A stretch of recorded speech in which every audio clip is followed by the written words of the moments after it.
大家好啊！我係好生活交易屋啊！今日又試下拍一啲唔合格嘅開箱片段啦。咁咧今日想做嘅產品咧就係 Sennheiser。今日做嘅咧就係 MB660 UCMS。咁呢一個 headphone 咧同 Sennheiser 嘅550咧其實係佢嘅進化版嚟嘅。550就好好聲啦，好多報道啊，好多媒體都有介紹過嘅。而660咧就係佢嘅進化版啦，因為咧。佢一出世已經係可以對應 Skype 㗎啦，咁因為佢比550係多咗一個咪可以做通話嘅功能嘅，而佢亦都附贈埋呢個藍牙嘅接駁，咁大家喺出差嘅時候用 notebook 啊，或者用一啲唔係自己屋企嘅 PC 咧，冇藍牙咧都可以接駁到，可以用嚟做通話咯。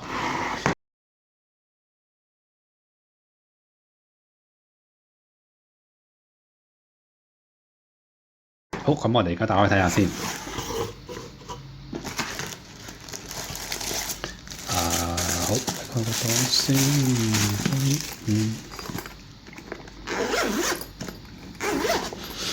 好，咁打開咗之後咧，就會見到佢嘅基本設備啦。咁啊 headphone 啦，有啲配件啦，有說明書啦。想提一提大家先。咁咧，大家搭飛機出差嘅時候咧，好多時都要忍受咧嗰個空姐派俾你嗰個爛 headphone 嘅。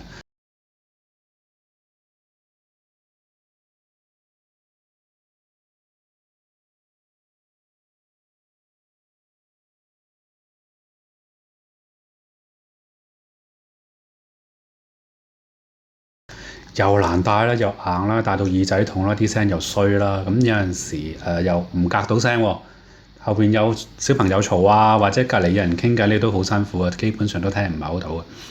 咁咧Sennheiser 你呢個就好體貼啦。如果你出差嘅話咧，佢配送埋呢一個接駁頭俾你啦。咁如果你喺飛機度咧，你可以用呢一個駁咗飛機嗰個 output，咁變咗可以用自己個 headphone 嚟聽歌咧，咁啲聲會好好多。同埋咧，因為660有靜音功能㗎，有主動降噪，咁變咗周圍啲嘈聲就嘈你唔到啦。咁你可以好安靜、好舒服咁享受晒成套戲，或者甚至乎唔聽歌，就咁開咗佢戴住瞓覺，佢都可以同你隔晒啲噪音，你可以慢慢瞓到目的地咯。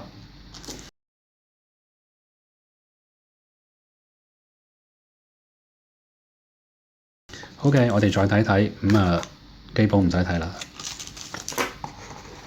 咁樣有條線俾埋你嘅，雖然佢係藍牙啦，但係其實佢都可以用有線接駁你嘅 notebook 啊、電話啊，就或者其他 PC 啊，所有嘅裝置嘅。好，咁咧仲有份說明書啦，簡單說明書。咁呢個都幾重要嘅，因為佢係有一個 touchpad 嘅功能，咁變咗你可以喺呢度就咁係撥個 headphone 係大細聲啦、前後揀歌啦咁樣咯。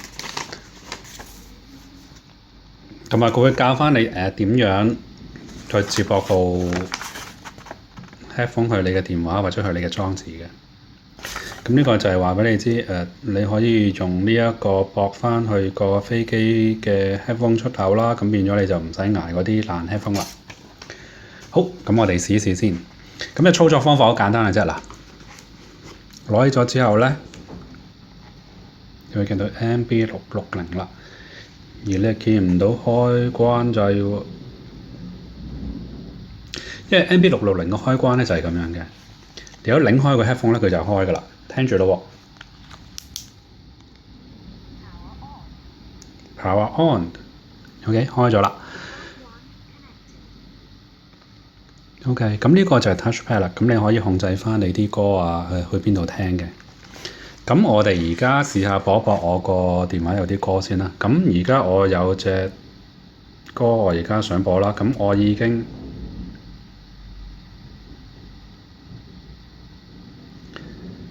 播咗 MB660啦。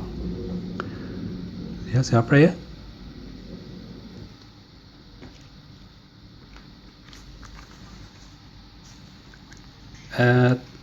大聲啲。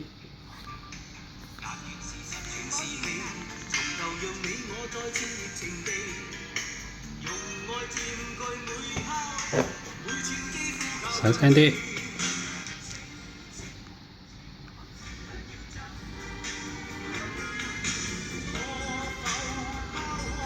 揀歌。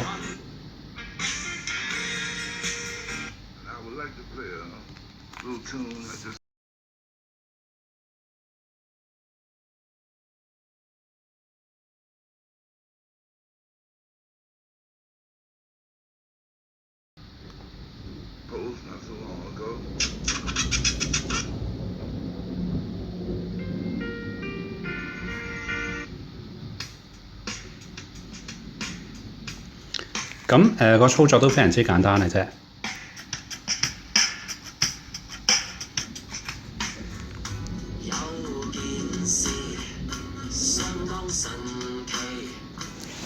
好，暫停先啦。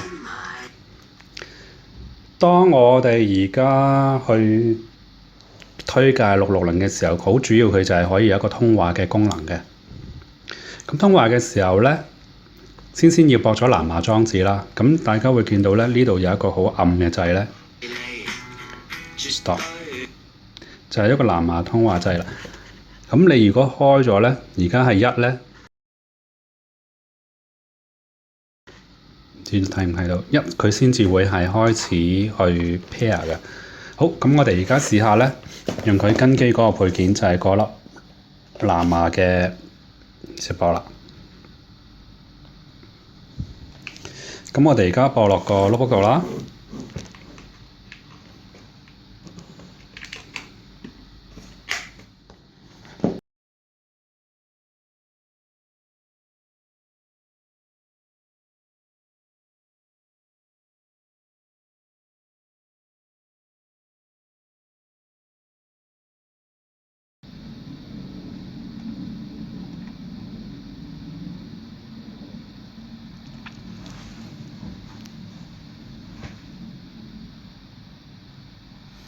OK，咁大家會見到係2連線啦。咁我而家已經喺個電腦度開咗個 Skype 啦。大家可以睇返通話音效設定嗰度咧，佢呢度已經顯示咗係 Sennheiser USB 咁樣啦。咁其實已經係接駁咗噶啦。咁喇叭亦都係啦 ，Sennheiser 咁就已經係接駁咗。可以試用到噶啦。咁星期我哋都揀翻呢個，咁就大家可以用嚟做 Skype 溝通噶啦。咁個接駁都好簡單嘅啫。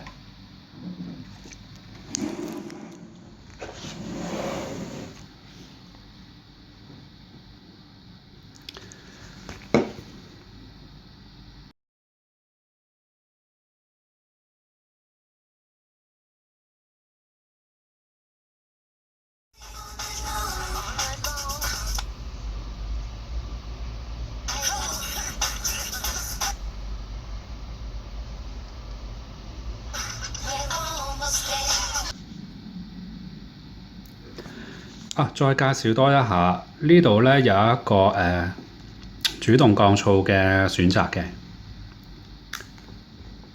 ，0就係冇啦，咁去到2就係最勁啦，咁會隔晒我哋背景嗰啲聲啊、噪音啊，會好靜嘅。咁呢度有一個 effect 掣咧，就可以揀啲音樂嘅 effect 啦。咁佢會有聲音，會話返俾你知而家係一個咩嘅模式。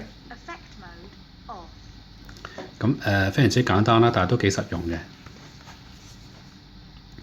最後要提一點就係話咧，佢都係用返普通電話嘅 USB 插電嘅啫。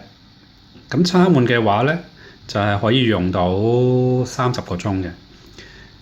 當然啦，呢一個盒係寫住30個鐘，但係我哋有陣時會發覺，喂，其實通常寫嗰啲數據唔會話咁足嘅。但係我自己試過咧，就聽足成日咧，10幾個鐘係絕對冇問題嘅。咁 standby 30個鐘聽都聽到10或者10幾個鐘嘅。對於長途機啊或者要搭好耐車嘅朋友嚟講咧，絕對可以捱足一日。呢個我自己試過咯。OK， 多謝晒參觀，多謝晒觀看。咁有啲咩事可以揾返我哋好生活交易屋。